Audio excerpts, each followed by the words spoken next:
ജയ് മാതാ. ചരണം ശരണം രമാംബികേ, ചരണം ശരണം ത്രയംബകേ.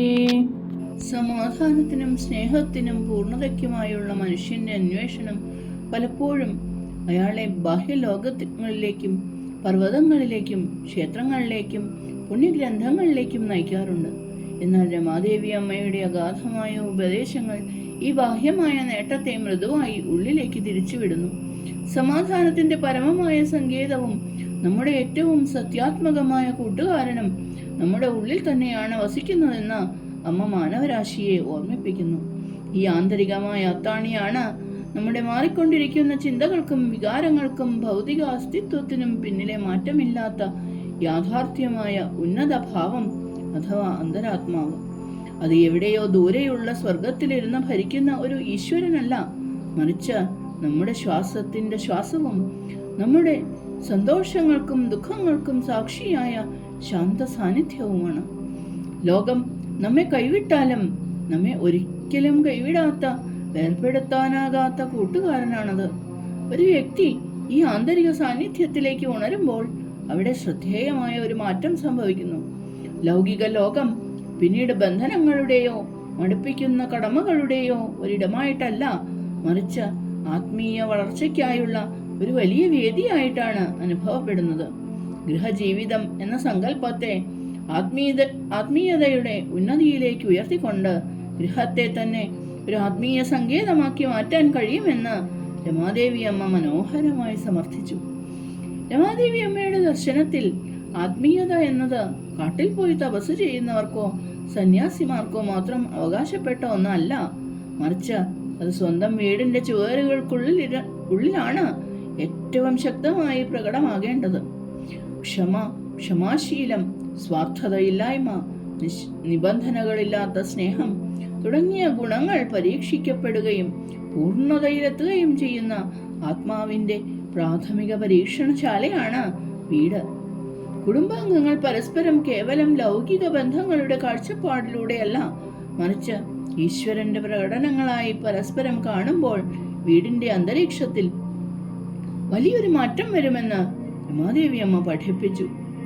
അവിടെ കടമകൾ ഭാരമല്ലാതായി മാറുകയും പകരം സ്നേഹത്തിന്റെ സമർപ്പണങ്ങളായി മാറുകയും ചെയ്യുന്നു. പാചകം ചെയ്യുന്നതും വീട് വൃത്തിയാക്കുന്നതും കുട്ടികളെ പരിചരിക്കുന്നതും എല്ലാം ആരാധനാ കർമ്മങ്ങളായി ഉയർത്തപ്പെടുന്നു. അങ്ങനെയുള്ള ഒരു അന്തരീക്ഷത്തിൽ ദൈനംദിന ജീവിതത്തിലെ അസ്വാരസ്യങ്ങൾ ഇല്ലാതായി അവിടെ ഐക്യം നിലവിൽ വരുന്നു. വീട് വെറും ഒരു ഭൗതിക അഭയ കേന്ദ്രമോ കുടുംബ വഴക്കുകളുടെ വേദിയോ അല്ലാതായി മാറുന്നു. അത് ഒരു പവിത്രമായ ഇടമായി, ഓരോ ഇടപെടലിലും ഈശ്വര സാന്നിധ്യം പ്രകടമായി അനുഭവപ്പെടുന്ന ഭൂമിയിലെ യഥാർത്ഥ സ്വർഗമായി മാറുന്നു. ഗൃഹം തന്നെ സ്വർഗം എന്ന ആദർശം ഇവിടെയാണ് യാഥാർത്ഥ്യമാകുന്നത്. വീടിന്റെ ഈ പരിവർത്തനം നമ്മുടെ വേർപെടുത്താനാകാത്ത കൂട്ടുകാരനായ അന്തരാത്മാവിനെ തിരിച്ചറിയുന്നതിനുമായി നേരിട്ട് ബന്ധപ്പെട്ടിരിക്കുന്നു.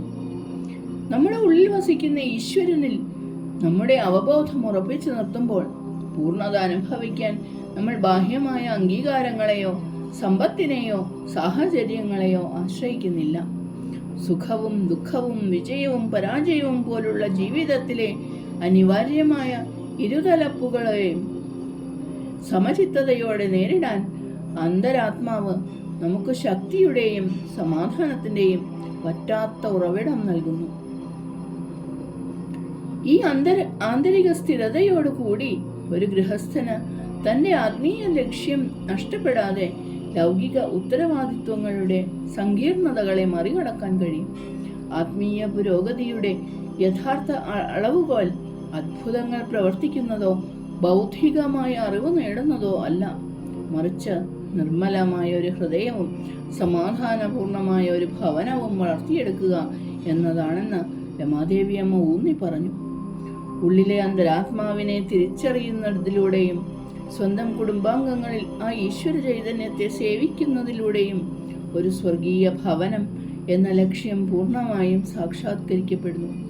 ചുരുക്കത്തിൽ രമാദേവി അമ്മയുടെ ഉപദേശങ്ങൾ ലൗകികതയും ആത്മീയതയും തമ്മിലുള്ള അകലം ഇല്ലാതാക്കുകയും സ്വന്തം വീടിന്റെ സുരക്ഷിതത്വത്തിൽ ഇരുന്നു കൊണ്ട് തന്നെ ഏറ്റവും ഉയർന്ന ആത്മീയ ഉന്നതികൾ കീഴടക്കാൻ കഴിയുമെന്ന് തെളിയിക്കുകയും ചെയ്യുന്നു.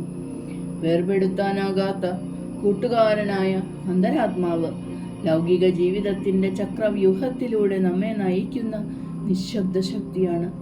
നമ്മൾ ഒരിക്കലും തനിച്ചോ വഴിതെറ്റിയോ പോകുന്നില്ലെന്ന് അത് ഉറപ്പാക്കുന്നു. നിഷ്കാമ സേവനത്തിലൂടെയും ഭക്തിയിലൂടെയും ഈശ്വരനെ കുറിച്ചുള്ള നിരന്തരമായ അവബോധത്തിലൂടെയും മനസ്സ് ശുദ്ധീകരിക്കപ്പെടുമ്പോൾ ആന്തരിക ലോകവും ബാഹ്യലോകവും തമ്മിലുള്ള അതിരുകൾ മായാൻ തുടങ്ങുന്നു.